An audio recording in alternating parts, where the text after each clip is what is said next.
Welcome to the weekly podcast of First United Methodist Church in Costa Mesa, California. Founded in 1912, the church gathers on Sundays at 10 a.m., and we invite you to join us anytime.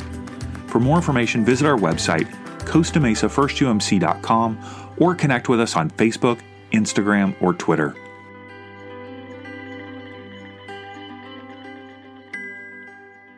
Today's reading is from Amos, chapter 5, verses 21 through 25. I despise your festivals, and I take no delight in your solemn assemblies. Even though you offer me your burnt offerings and grain offerings, I will not accept them. And the offerings of well-being of your fatted animals I will not look upon. Take away from me the noise of your songs. I will not listen to the melody of your harps. But let justice roll down like waters, and righteousness like an ever-flowing stream. Did you bring to me sacrifices and offerings the 40 years in the wilderness, O house of Israel? The word of God for the people of God.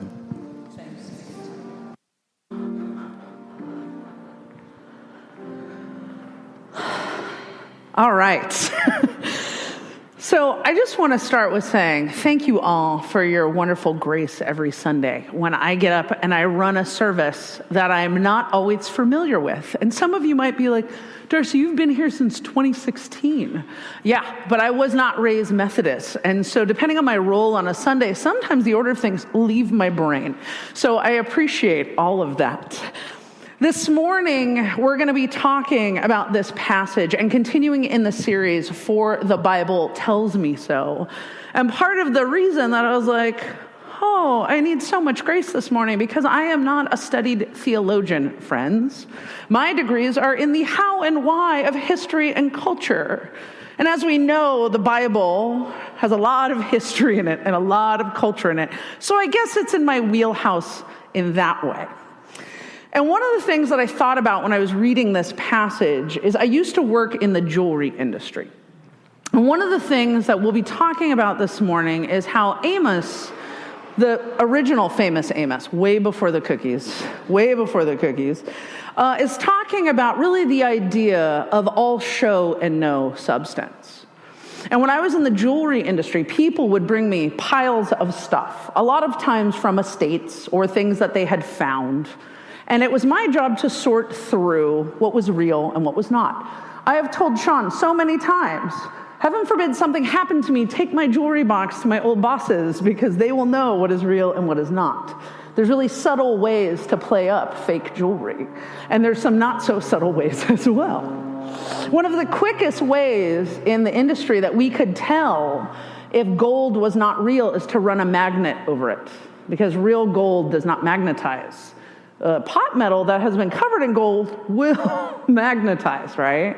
And so I've been thinking about this kind of idea of all show and no substance. It's one of the first things I will look at when I encounter someone, not because I'm being judgy, it's just because that's where my training goes. On men, I will look at if you have a wedding ring on, and I will look at what kind of watch you're wearing. Ladies, depending on your level of accessories, I will take it all in because I'm just trying to see kind of where you're at with your level of kind of show. Understand, I'm the laziest peacock, you all. I am like, this is very dressed for me. I have casual clothes to change into, but I love jewelry. But I also know that there can be a lot of show and not a lot of substance in things, right? The other thing that I thought about this morning, or as I was getting ready for this morning, was I was thinking about the man in black, Johnny Cash. And part of the reason why I was thinking about Johnny Cash is because when I think about the ideas of justice and injustice and how we show people that we stand for justice is the fact that Johnny Cash wore black to stand in for these people. So I decided to wear all black today as we talk about the people we should represent. He has a very famous song called The Man in Black, and it wasn't until the 1970s when he was on the Mike Wallace show sitting next to James Brown, the godfather of soul. It's a great interview if you want to watch it. After Johnny had come out of addiction and had come out of rehab and come out of his time in jail, where Mike Wallace actually asked him, why do you wear black all the time? And instead of giving an answer, Johnny said, let me sing the song. And some of the lyrics of that song is, he wears black for the poor and the beaten down, the hopeless and the hungry, the prisoner who has long paid for his crime but has been forgotten by time, those who have never heard or read the words of Jesus. And to me, I take that to mean people who have never experienced that level of love, the sick and lonely olds, those in mourning, and those on both sides of conflict who have lost.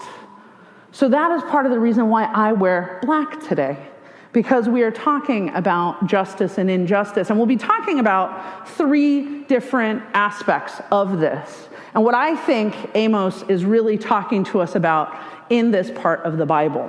One of those is the idea of agenda, right? The second is coming to the table with assumptions. And the third is apathy, right?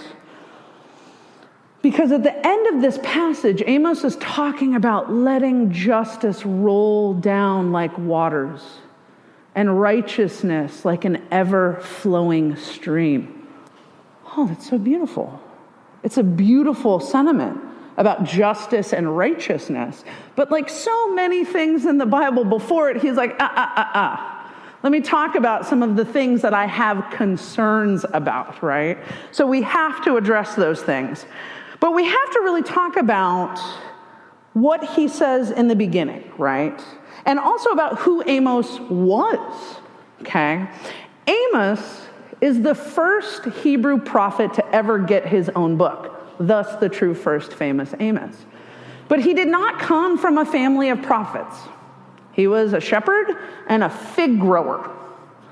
So a farmer and a shepherd. And he is sent to talk to the elite of Israel, those who are not caring for those around them, those who are not loving thy neighbor, right?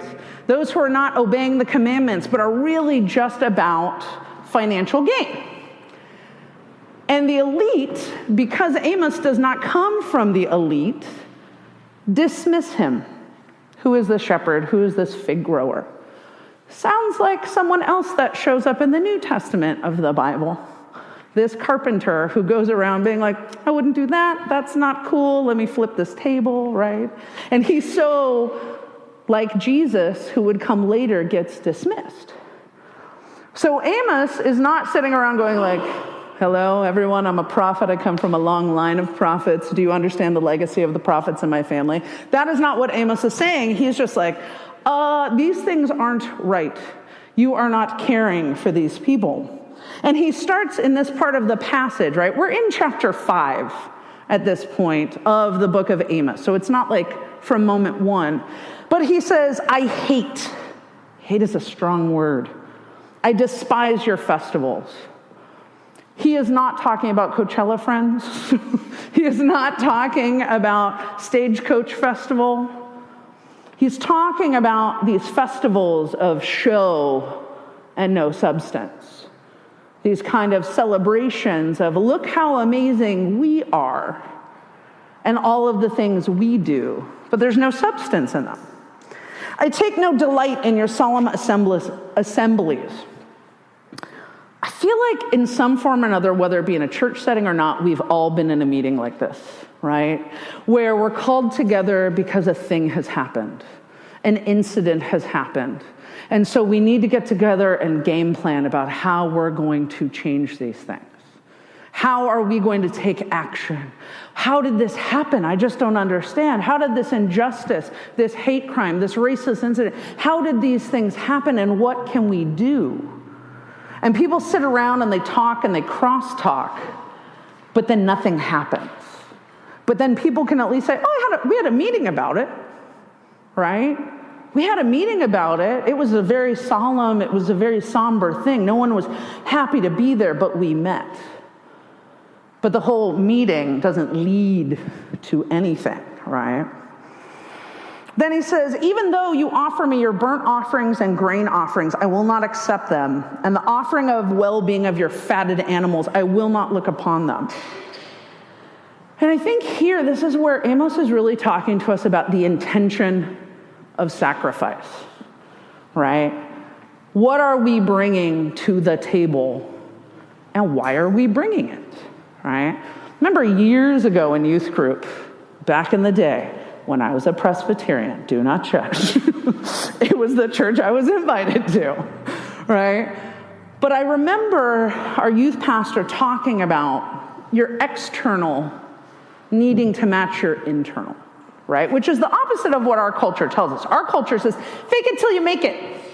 Fake it till you make it. If you're not feeling it, just, if you put on a smile, eventually you'll get there. But when it comes to what we are sacrificing, and when we are coming before God, I don't want empty sacrifices. I don't want you faking it till you make it. I want you to be here, and I want you to offer up your sacrifice, but with pure intentions, right? If you've ever volunteered somewhere, that's a joy of a mixture of different kinds of people for sure, right? Because you've got those people that you can tell are there to be there because their head is down, they're working on whatever, you kind of talk to them, they will hand you tools, you will get things from them, maybe you're directed towards them. And then there's, the volunteers that are like a little work, a little engaging, things are good, right? And then there's the folks that are more volunteering to talk about how much they're volunteering, and then they're not actually doing anything. But they want to be able to say, oh, look, I was at that event. Here's the picture, right? I would see that I think it's like Orange Coast magazine, right? That always has those charity balls where the very wealthy come out and are like, look at who we've supported. Hello, great. Because there's that photo moment, right? And yet, there's so many people behind the scenes putting that event on. I spent 11 years with a social justice campaign to free 3 young men who had been wrongly accused and jailed for 3 murders they did not commit. And during that time, I kind of became the go-to person for their support group to put on fundraisers.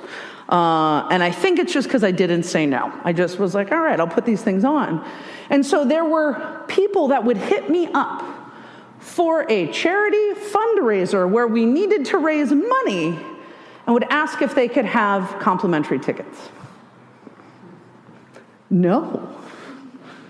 I'm proud to say I never comped anyone in that entire time because we were there for a purpose, and the purpose was not for you to be able to go in on Monday morning and say, guess where I was this weekend? Because 3 young men who at 16, 17, and 18 had gone into jail because of a broken justice system in their very small town in Arkansas, needed every single dollar that came in that door. I even told HBO they couldn't film because it would take up seats in the theater we were at one point. That was a weird phone call, y'all. To be like, hello, HBO, you can't come and film because I need all these seats. It was a small theater, right?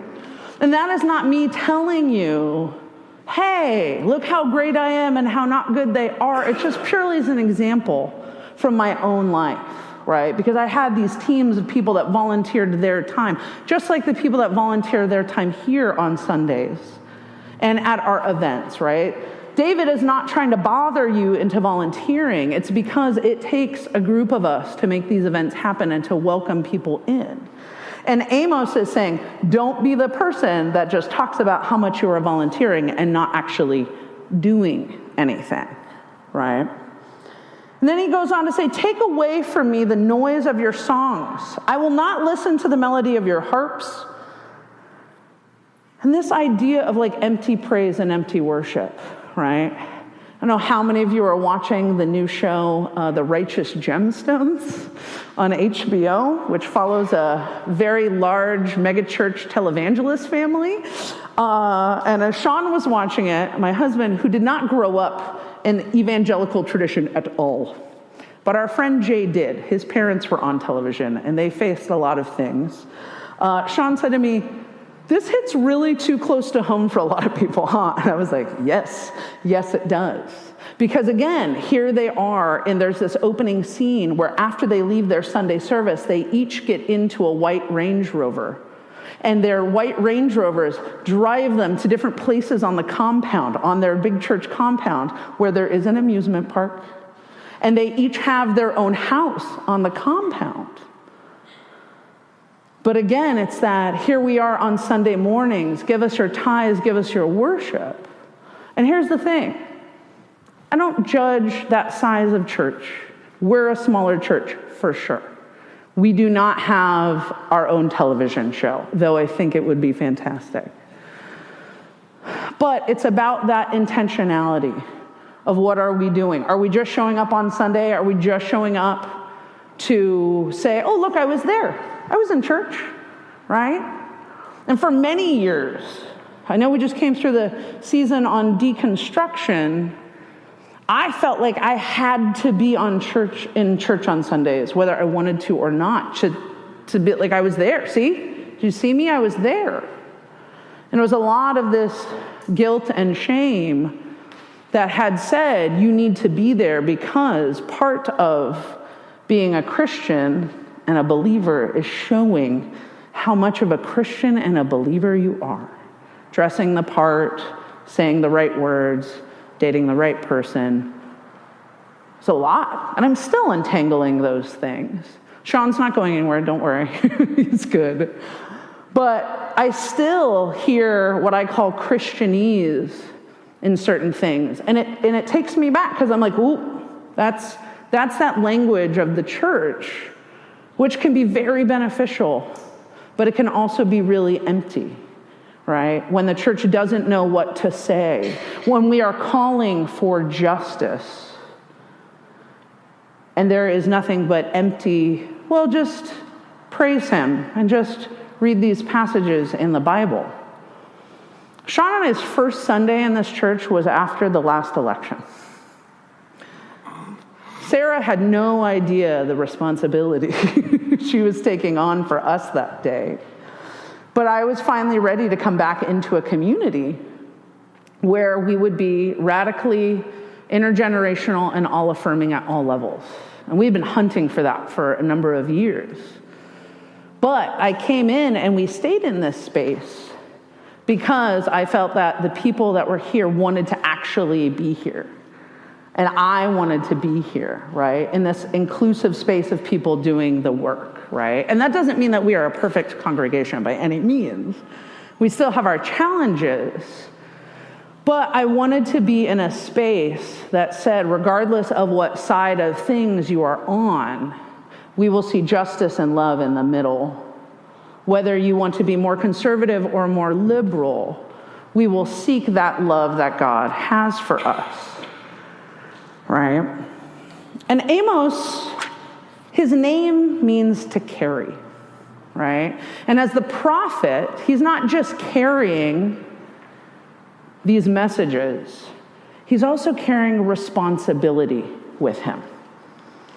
And being the messenger, right? Don't shoot the messenger, but Amos is the messenger.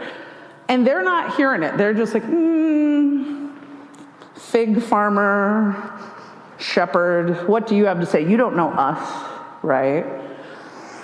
But I think part of what he is addressing here, right, outside of just calling people out on hollowness, is the idea of agenda.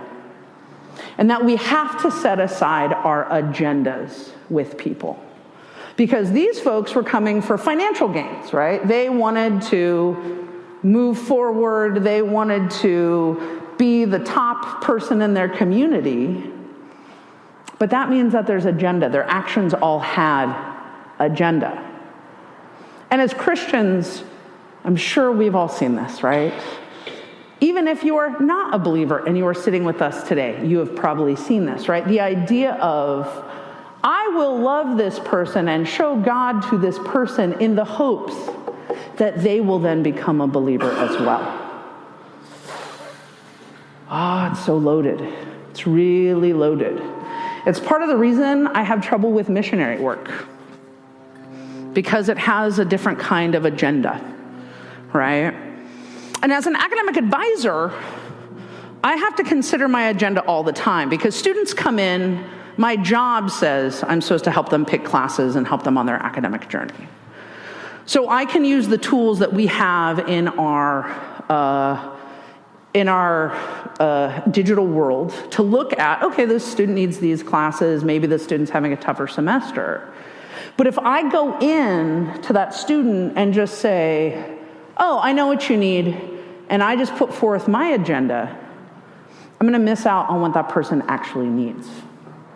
Prime example of this is I had a student that came in with his mother, and he was not doing well in classes, was failing, was on academic probation. So I asked a lot of the questions. Do you like your major? How is this class going? What's going on? And all of that was, yeah, I like my major. I don't want to switch my major. And then I asked the question that surprises a lot of parents that I ask, but I asked, how is your social life? Who are your friends? Who are you hanging out with? And this student revealed to me he did not have any friends. He did not have a social life. And he used the phrase, and I will never forget it, I feel like a phantom walking through a dark mist, and that nobody can see me. Because he was lonely and he was hungry for community. And we ended up getting him the help he needed. But if I'd just gone in saying, here's my agenda, I'm going to advise you, you're going to pick these classes, and this is how you get off academic probation, I would have missed what he really needs. And one of the things that we do with agenda is sometimes we assume, right? So going from agenda to assumption about what people actually need. So if a student shows up and says, I don't have a backpack, and we go, oh, if you don't have a backpack, everyone must not have a backpack. So let's get everyone backpacks. And then you're handing backpacks to students who are like, I have a backpack. This is not what I needed, right? And it's not that our heart is not to help, but it's that we didn't actually find out what people really need because we decided on our own agenda on those things, right? It's the difference between equity and equality, right? Where equality gives everyone the same thing. You all get a backpack. It's very Oprah. You get a backpack, and you get a backpack, and you get a backpack, right? But equity says, what do you need? And fits that need. What do you need? And fits that need. So I think Amos is talking about us letting go of our agenda and loving our neighbor in all the ways that we should love our neighbor, right? Homeless neighbor, Muslim neighbor, black neighbor, gay neighbor, white neighbor, Asian, Jewish, Christian, atheist, disabled, addicted. And yes, while this is a meme from the internet, I think it drives home a really important point about what we need to do, right? Is making sure that we are loving people exactly where they're at and without agenda, without hoping that our love and our justice for those folks will be a means to an end, right? I liked this other meme too, which is Jesus, love thy neighbor and do not judge others. And then someone says, what if they're different from me? And then Christ says, did I stutter? Right? It's a little harsh, but that's kind of how I feel. And I feel like Amos is saying the same thing. Don't do a bunch of shows. Don't wear a bunch of costume jewelry saying, oh, this is all real and this is legitimate. And then it is not, right? And I think the last thing that he is talking about when he is talking about letting justice flow like water and righteousness like an ever-flowing stream is that all of these festivals and all of these meetings and all of these solemn assemblies and all of these conventions can cause us to be apathetic to the justice we really need to be calling out. Because we cannot let justice roll down if we are not willing to get out of its way, and if we're not willing to get in its way, right? We are a very fortunate congregation. We are all-inclusive at all levels, not just welcoming, all-inclusive at all levels. We are intergenerational. We have young children. We have folks celebrating the anniversary of their 15th birthday, right? We have these things, and that is incredible for us. But we can't just stop here. We can't just be like, we're good, we're doing it well. We have to call out the injustices as we see them. I have 37 freshmen and 1 transfer student in my class this semester. And they are learning a lot about systemic racism and homophobia and sexism and misogyny. And I have told them several times, I am not here to tell you who to vote for because none of them were old enough to vote in the last election. And I have to remember that. But what I do tell them is regardless of party lines, we can call out racism. We can call out homophobia and transphobia. We can call out sexism and misogyny because you do not have to be on one side or the other to recognize the humanness in one another. Because when we call out justice for those things, what we're truly calling out is the humanness in one another and recognizing you are human and I am human. And if we are truly to be allies for one another in this world, we have to call those things out. Is it easy? No. Is it always safe or comfortable? Especially when it comes to things like our family or maybe other congregations or religious groups we're a part of? No. But we need to, because we need to stop feeling safe all the time because there are other people feeling unsafe. And that's where we have to check our privilege, right?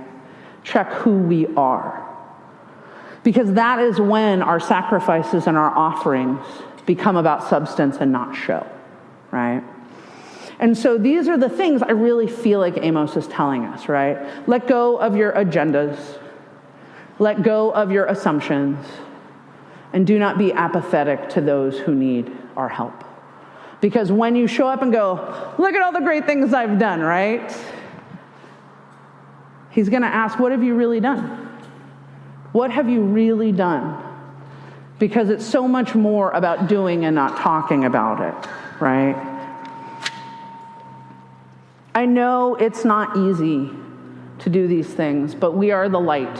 You do not have to be the stadium lights, friends. And it's easy to be cynical, like, how can I change things? We're talking about it today, about the idea that we can change each other's lives every day with simple, genuine interactions. That we might be the only person that truly asks someone, how are you today? Are you okay today? Where are you at today? How can I help you today?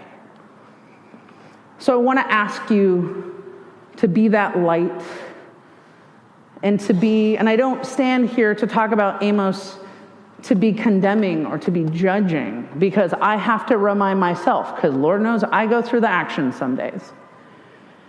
But to remind us that we are to show up with our exterior matching our interior. And so I want to leave you with this quote from Cornel West. Never forget that justice is what love looks like in public. It's a lot to unpack, but it's also really simple. Thank you so much, and let us pray. God, thank you for this morning. Thank you for reminders about how our external and our internal need to match. Thank you for us being here, and that hopefully we can go out and be lights in this world. And it doesn't have to be all the lights, the biggest lights or the brightest lights, but to bring any light into darkness makes the darkness less dark. Thank you so much for this time, and we pray these things in your holy name. Amen.